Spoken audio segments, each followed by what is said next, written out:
Sir Neb, Mr. Bulag na lang po ang itawag niyo sa akin. Yan naman po ang bansag nila sa akin dito sa lugar namin. Dahil po yan sa nangyari noong 19 anyos pa lang ako. At hanggang ngayon na sinusulat ko itong karanasan ko para ipadala sa inyo, ay nag-iisip pa rin ako kung ano ang mainam gawin dito sa problema ko. Ang nangyari po kasi ay meron po akong nakaaway na taga sa amin. Bale, away lasing po ito. Birthday noon ng tropa ko. Sa harap ng bahay nila kami nagiinom kasi masikip sa loob ng bahay nila. Hindi kami kasya lahat. Pero hindi naman po kami nakakasagabal sa mga nagdaraan kasi malawak naman yung kalsada nila at medyo malayo sa daan ng sasakyan. Nung medyo paggabi na ay may lumapit sa aming lalaki. Kaibigan siya ng isa sa mga tropa namin. Tapos may binulong. Yung bulong na yon, pinasa-pasa sa aming mga nakaupo roon. Ang gusto pala nitong mangyari ay sugurin namin yung kalaban nilang grupo na nandoon daw sa kabilang kanto. Hindi ako pumayag kasi nananahimik kaming nagiinuman doon ay isusubo kami sa away ng hindi naman namin mga kaaway. Nagalit siya at tinulak ako, kaya tinulak ko rin. Doon na nagsimula yung pagkakagulo hanggang sa nagkabasagan ng bote at natamaan ng bubog yung kaliwang mata ko.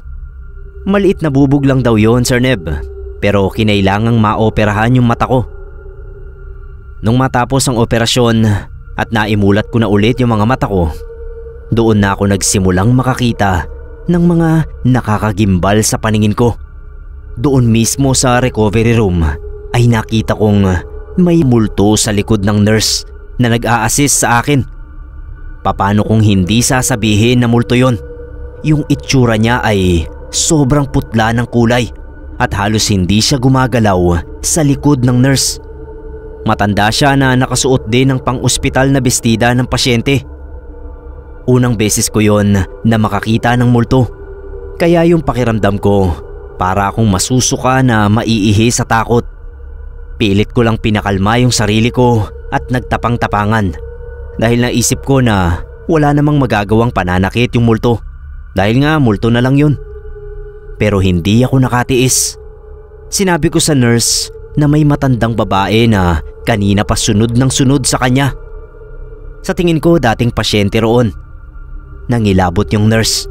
Wag daw akong magbiro ng ganon. Pero hindi naman kako ako nagbibiro. Kaya lang hindi ko na pinilit sa kanya kasi baka hindi siya makapag-focus sa trabaho niya. Binawi ko na lang at sinabi kong nagbibiro lang ako. Kahit ang totoo ay may nakikita talaga ako. Nung makalabas na ako sa ospital, naging bulag na yung bansag nila sa akin. Wala namang kaso sa akin yon. At least buhay ako. At isa lang naman sa mata ko ang nabulag. Ang hindi ko maintindihan at hindi ko matanggap ay ang pagkakaroon ko ng third eye. Sakay ako noon ng taxi pauwi sa amin mula sa ospital nang makakita ako ng napakaraming multo na naglalakad sa subdivision namin. Nangingilabot ako. Hindi ako makapaniwala sa mga nakikita ko. Para silang mga usok na korteng tao. Hindi tulad ng multong nakita ko sa ospital na hindi usok lang. Anyong tao talaga. Pero yung mga yon na nasa subdivision, hindi ko alam kung anong klaseng multo sila. Nakakapangilabot talaga kaya pinikit ko na lang yung mga mata ko at nagdasal. Hanggang ngayon, Sir Neb, ay madalas pa rin akong makakita. Sa pagdaan ng panahon, parang naging normal na lang sa akin yung makakita ng multo. Ilang beses ko nang pinasara pero wala ring nangyari. Kaya hanggang ngayon ay pinoproblema ko ito.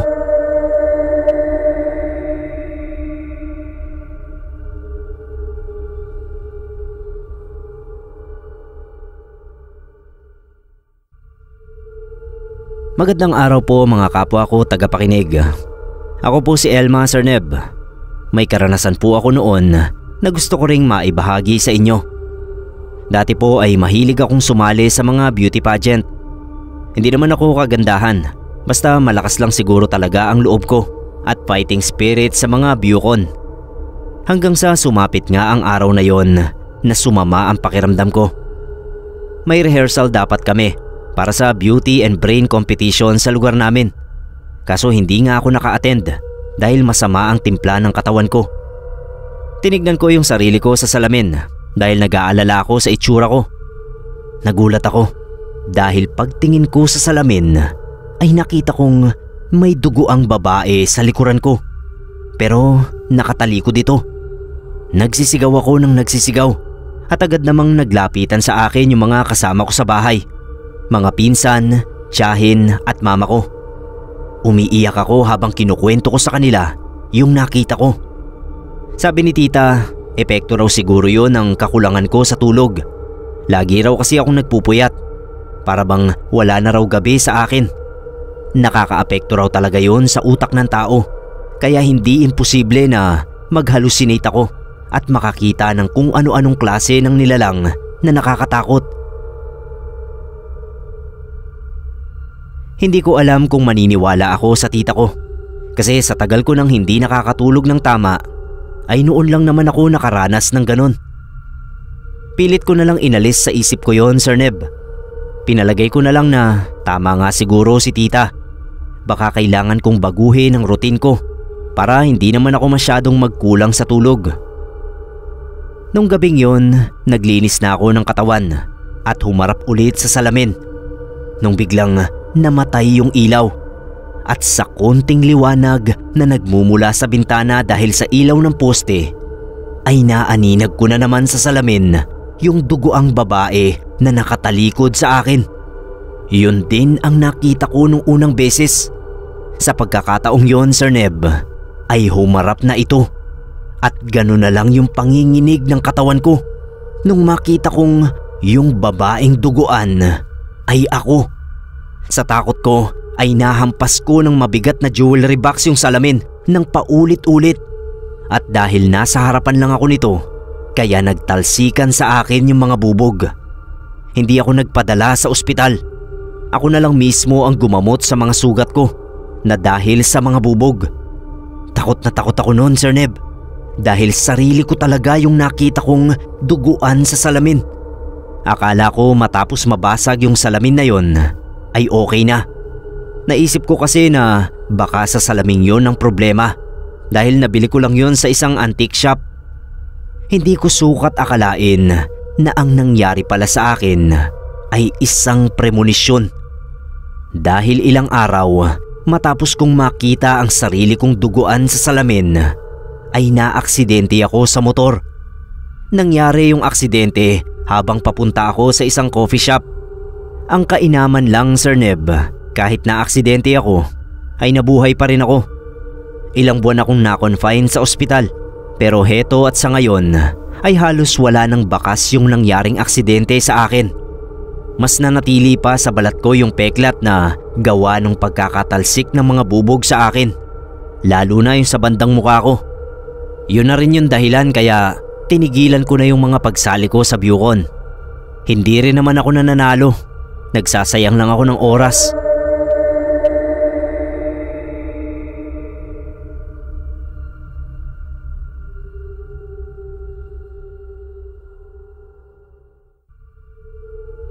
Sir Neb, alam ko pong marami sa tagapakinig mo ang naniniwala sa kulam. May kinalaman po roon ang kwentong ibabahagi ko sa inyo na naranasan ko mismo sa probinsya namin. Ako po si Cheryl. Noong araw ay nakakaangat kami sa buhay. May negosyo kasi ang mga magulang ko na kumikita ng maganda, kaya feeling ko noon ay sobrang yaman namin. Bali ang nangyari po, doon sa harap namin ay madalas may mga vendors na pumupwesto kasi malapit sa school at medyo maluwag sa harap namin at may lilim pang nagmumula sa punong nasa loob ng bakod namin, kaya doon talaga nila gusto. Ako naman naiinis kasi tuwing bubuksan ko yung gate ay kailangan ko pang mag-excuse sa kanila. Sa inis ko noon ay hindi na ako nag-excuse. Tamaan na yung tatamaan. Bigla kong binuksan yung gate ng malakas at natumba yung matandang babae na nagtitinda ng yema at pulburon. Tinulungan agad siya ng mga kasama niya na makatayo at tinulungan ding magpulot ng mga natapon niyang paninda. Pagkatapos ay tumingin siya sa akin. Siguro hinihintay na mag-sorry ako. Pero sa halip na mag-sorry ay inirapan ko. At sabi ko, bakit kasi sila nandoon? Hindi naman bangketa ang harapan ng bahay namin. Ginagawa nilang bangketa. Pagkasabi ko noon, tinalikuran ko na at umalis na ako.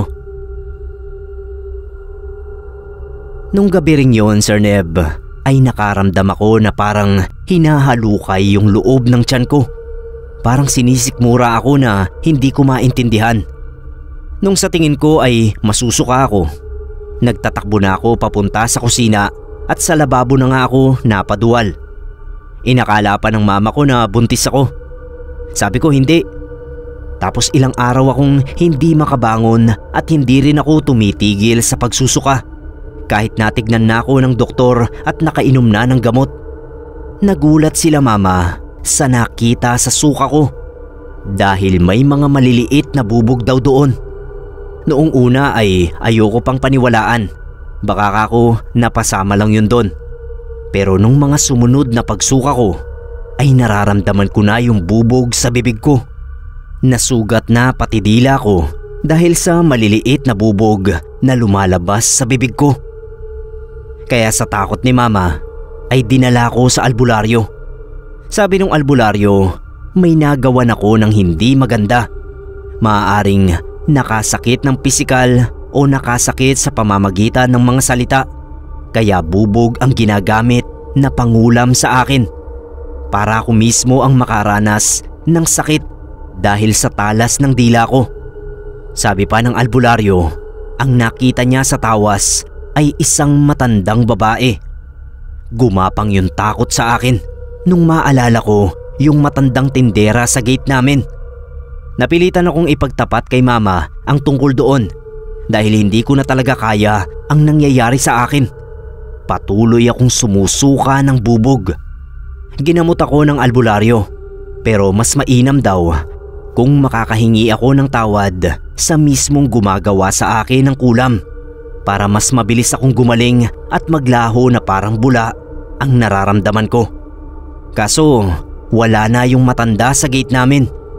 Sabi ni mama, ayon sa mga kasama nitong nagtitinda doon ay hindi na raw bumalik doon yung matanda mula nang mangyari yung insidente sa pagitan namin. Hindi rin daw nila alam kung saan ito nakatira. Dahil hindi na makita yung matanda ay tsinaga na lang ng albularyo na pagalingin ako sa pamamagitan ng pagkontra sa kulam. Hindi raw yun madali pero sinubukan pa rin niya. Araw-araw niya akong pinupuntahan at kinukuha ang lahat ng bubog na sinusuka ko. Tapos iniipon niya yon sa isang saradong garapon. Yun daw ang babasahan niya ng orasyon kasama ang litrato ko. Ginawa niya yon tuwing 6:00 ng gabi sa loob ng 13 araw. Unti-unti namang kumonte ang bubog na nakikita sa suka ko hanggang sa tuluyan itong mawala. Aminado ako, Sir Neb, na may nagawa akong mali. Kaya ang pangyayaring yon ay naging isang malaking aral sa akin. Sana ay makapagbigay aral din po sa mga makakapakinig nito. Kung nasaan man po yung matanda, ay sana napatawad na niya ako.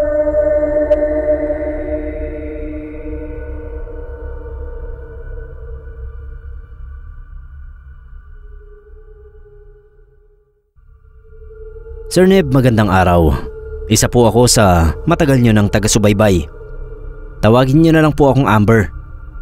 Hindi ko matiis na hindi ibahagi sa inyo ang naranasan ko sa bahay namin noong nag-brownout. High school pa lang ako noon. Maagang umalis noon sina mama at papa. May pinuntahan silang importante. Ako lang mag-isa ang naiwan sa bahay. Okay lang naman sa akin kasi sanay naman na akong naiiwan sa bahay. Pero sa bahay na yun ay first time kong mapapag-isa kasi bagong lipat lang kami doon. Medyo nanibago lang ako. Yung inalisan kasi naming bahay ay matao sa lugar. Lapit-lapit yung mga magkakapit-bahay. Yun namang bago ay malayo yung mga kapitbahay at mapuno sa paligid. Binililan ako ni mama na huwag magbubukas ng pinto at manatili lang ako sa loob hanggang sa dumating sila ni papa. Sabi nila sandali lang daw sila pero gabi na ay hindi pa sila dumarating. Wala akong cellphone nun Kaya hindi ko alam kung paano ko kontakin sina mama at papa para malaman ko kung bakit wala pa sila. Tumambay muna ako sa bintana at tumanaw sa labas nang biglang namatay yung ilaw. Takot pa naman ako sa dilim. Medyo malayo yung pwesto ng posting may ilaw sa bahay namin at malamang ay wala ring ilaw yon dahil nga brownout nun. Mahina lang yung liwanag na nagmumula sa buwan kaya sobrang dilim sa paligid.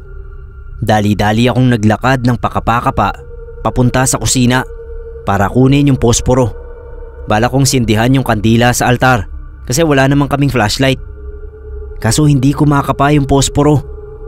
Alam ko doon lang yun nakalagay sa tabi ng kalan. Tuloy pa rin ako sa pagkapa nung biglang meron akong mahawakan na sa tingin ko ay kamay dahil nakapako pa yung mga daliri. Tapos pag angat ko naman ng kamay ko, para bang may nasagi akong balikat. Nanigas ako sa sobrang nerbiyos. Pakiramdam ko ay mahihimatay ako sa takot. Yung tipong sigaw na ako pero walang boses na lumalabas sa bibig ko. Tapos bigla akong nagtatakbo paalis doon. Hindi ko na inintindi kahit nagkabangga-bangga na ako sa mga gamit namin. Makaalis lang ako roon. Kaninong kamay at balikat ba kasi yung nakapako sa kusina? Gayong nag-iisa lang naman ako sa bahay at imposible ring may nakapasok dahil nakalak nga yung pinto at may kataasan din yung bintana namin para doon dumaan yung tao. Kaya buong buo sa isip ko na multo yung nakapako sa dilim. Tarantang-taranta ako noon, Sir Neb. Hindi ko malaman kung saan ako magtatago. Hindi ko nga agad mabuksan yung pinto dahil sa sobrang panginginig ng mga kamay ko. Nung sa wakas ay nabuksan ko na, biglang bumungad sa akin sina mama at papa. Nakabababa lang sa tricycle. Nangangatal pa ako sa nerbiyos pagkayakap ko kay mama. Alalang-alala raw sila sa akin dahil ang tagal nilang nag-antay sa kausap nila.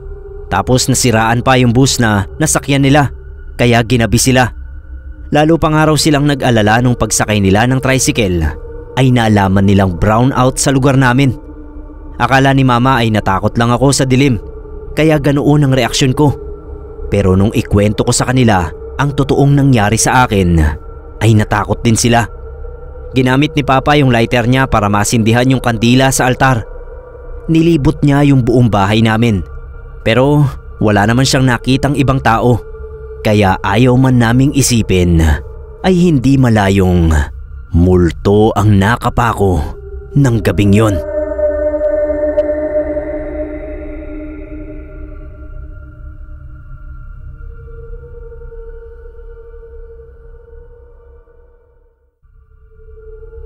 Magandang gabi po sa inyo, Sir Neb. Kwento ko lang ang naranasan ko noong manganganak na ang asawa ko dito sa probinsya namin. Kabuwanan na niya kaya nag-leave ako sa trabaho. Gusto ko kasi na nasa tabi niya ako kapag manganganak na siya dahil matatanda na rin yung mga magulang ko na siyang mga kasama namin sa bahay. Tapos malayo pa yung ospital kaya alam ko na mahihirapan sila kapag dumating na ang oras ng panganganak ng misis ko. Nung araw na yon, hindi na mapalagay yung asawa ko. Janice po ang pangalan niya. Panay sakit na raw kasi ng tiyan niya. Tingin niya ay manganganak na siya, kaya hinanda ko na yung mga gamit niya. Gusto ko na sana siyang dalhin sa ospital, pero sabi niya ay pakikiramdaman niya munang mabuti. Nag-alala naman yung nanay ko nang makita niya ang isang ali sa labas ng bakuran namin. Katakataka dahil nakatingin siya kay Janice. Hindi kilala ni nanay yung ali. Mukhang dayo lang sa lugar namin. At base sa tingin nito sa asawa ko, kaya nagsuspetsa si nanay na isa itong aswang na binabantayan si Janice. Baka yun daw ang dahilan ng pagsakit ng tiyan ng asawa ko. Kaya agad niyang pinapasok sa loob si Janice. Tapos mabilis nang nawala sa paningin namin yung ali kasi sisitahin sana ng tatay ko. Nung gabing yon, kakatapos lang namin kumain nung biglang mawala ng kuryente. Nagsindi agad ng kandila si nanay. Si tatay naman sinara agad yung pinto at bintana. Nauna nang pumasok ng kwarto namin si Janice. Kami naman ni nanay at tatay ay nagkwentuhan muna sa sala, sa gitna ng nakatirik na kandila sa mesa. Nung bigla naming marinig ang pagsigaw ng asawa ko mula sa kwarto, dali-dali kong pinuntahan. Pagdating ko sa kwarto, umiiyak niyang tinuro yung bubungan. May lumawit daw doon na parang sinulid. Nakakaidlip na nga raw siya nung bigla siyang maalimpungatan dahil parang may tumutusok sa tiyan niya. Nung ilawan niya ng flashlight ay nakita nga niya yung nakalawit na parang sinulid. Tinuntun niya yung pinagmumulan at doon nga yun nagmumula sa bubong. Iyak siya ng iyak habang nagkukwento. Pinakalma ko yung asawa ko at inakay papunta sa sala. Inabutan siya ni nanay ng tubig. Tapos lumabas kaming dalawa ni tatay para tignan ang ibabaw ng bubungan. Paglabas namin ng pintuan ay natanaw pa namin yung papalayong ali. Yung ali na nakita naming nakatingin kay Janice nung maaga pa lang. Kinuha ni tatay yung itak niya. Hahabulin sana namin yung ali, pero mabilis na itong nawala sa paningin namin. Takot na takot yung asawa ko.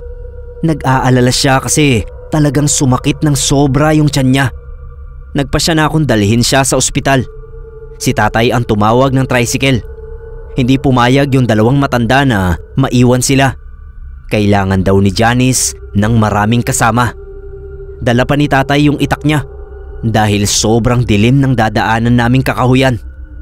Sinabayan pa ng brownout kaya walang ilaw na tatanglaw sa amin sa iba pang dadaanan. Posible raw na atakihin kami ng tiktik. Si nanay naman ay bitbit yung garapon namin ng asin. Mainam na raw ang nakahanda. Kapit na kapit sa akin yung asawa ko habang nasa biyahe kami. Bukod sa paghilab ng tiyan ay natatakot din talaga siya sa tiktik. Nung padaan na kami sa kakahuyan ay nakita pa namin yung ali na mag-isang naglalakad sa dilim. Gusto sanang babain ni tatay pero pinigilan ko dahil mukhang hindi na kami nito masusundan. Pero si nanay talagang sinabuyan niya ng asin yung ali pagdaan ng tricycle namin doon. Nakita pa naming umiwas ito at napaatras. Awa naman ng Diyos ay ligtas kaming nakarating sa ospital. At nung gabi ring yon ay nanganak ang asawa ko ng sanggol na lalaki.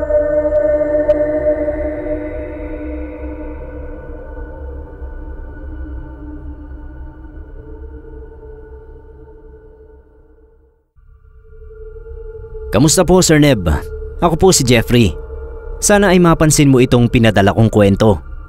Sa Nueva Ecija pa kami nakatira noon nang maranasan ko ito. Galing ako sa Maynila. Binisita ko yung kapatid ko doon at ginabi na ako ng uwi. Gusto nga sana ng kapatid ko ay doon na ako matulog sa kanila. Pero nagpumilit pa rin akong umuwi dahil walang kasama ang tatay namin sa bahay. Yung bahay namin ay malayo sa kalsada. Kailangan talagang maglakad ng mahaba dahil walang pumapasok na sasakyan doon, maski tricycle. Mga single na motor lang dahil sa makitid at malubak yung daan. May mga ilaw naman sa poste para makita ko yung daan na lalakarin ko. Kaso biglang nag-brown out. Alam kong brownout kasi nakita kong nawalan din ng ilaw yung iilang kabahayan na nadadaanan ko. Habang naglalakad ay pasipol-sipol ako, pampatanggal ng nerbiyos. Alam ko kasi na maraming kwento ng kababalaghan sa lugar na yon. White lady, kapre, tikbalang at kung ano-ano pa. Naniniwala ako sa mga kwentong yon dahil marami na rin na taga sa amin ang nakaranas. Hindi ko nga inaasahan na ako mismo ay makakaranas din. Pagtingala ko kasi sa bubungan ng isang bahay na madaraanan ko, ay nakita ko na may nakadapo doon. Kung tawagin talaga ng mga kapitbahay namin ang uri ng aswang na yon, ay dapo. Dahil nga ito ang gawain ng aswang na yon, ang dumapo sa mga bubungan para mambiktima. Pero sa iba, tik-tik yon. Nanlalaki yung mga mata ko. Hindi kasi ako makapaniwala sa nakikita ko. Kung kailan pa naman brownout ay tsaka pa ako nakakita nun. Binabalot talaga ng dilim yung daan. Hindi ko tuloy alam kung didiretso ako ng lakad o tatakbong pabalik at doon na magpalipas ng umaga sa ligtas na lugar. Hindi pa ako nakakapag-isip ng tama nang biglang umangat ang nakadapong yon sa bubungan. Lumipad at mukhang papalapit ito sa akin. Dumagundong talaga yung kaba ng dibdib ko. Yung mga tuhod ko nangalog. Kasi ang haba ng tatakbuhin ko para marating ang malaking kalsada. Pero wala naman akong mapagpipilian kundi ang tumakbo. Dinig ko pa yung pagaspas na parang malapit na ito sa akin. Medyo nabuhayan ako ng loob nang makita ko yung abandonadong chapel sa amin. Kung makakapasok ako doon ay hindi na niya ako masusundan. Kaya sa halip na sa malaking kalsada ako pumunta ay lumiko ako at halos lumipad ang mga paa kong tinakbo yung kapilya. Mabuti na lang at may maliit na gate yon na hindi pa naman nasisira. Kaya natataranta kong sinara yon tapos pumasok ako sa kaloob-looban ng chapel. Hindi ako nagpakakampante. Naghagilap ako ng pwede kong mahawakan at maipanglaban sa aswang na yon. May nakita akong sirang silya. Tuluyan ko yung sinira at kinuha ang piraso ng kahoy mula roon. Sabi ko sa sarili ko, wag na wag lang magkakamaling sumunod ang dapong yon sa loob ng chapel. Dahil kung hindi ay itatarak ko sa dibdib niya yung kahoy na hawak ko. Nakiramdam ako sa paligid at tumanaw sa labas ng kapilya. Akala ko ay hindi ko na makikita yung aswang. Pero nandoon pa rin ito sa paligid at para bang hinihintay din akong lumabas ng chapel. Hindi mawala-wala yung nervyos ko dahil hindi ko alam kung totoo bang takot ang mga aswang na pumasok sa tahanan ng Panginoon. Baka bigla na lang ako nitong atakihin doon. Hinanda ko yung sarili ko. Mahigpit na mahigpit ang hawak ko sa kahoy. Maya-maya pa ay sumilip ulit ako sa labas. Napansin kong wala na yung aswang. Ilang minuto pa akong nagmatsyag bago ko naisipan na humarap sa lumang altar ng kapilya at nagdasal. Tapos ay doon na rin ako nagpalipas ng gabi. Hinintay ko talagang sumikat yung araw bago ako lumabas. Hindi ko makalimutan ang karanasan kong yon, Sir Neb. Kaya naniniwala talaga ako na totoo ang mga nilalang na yon.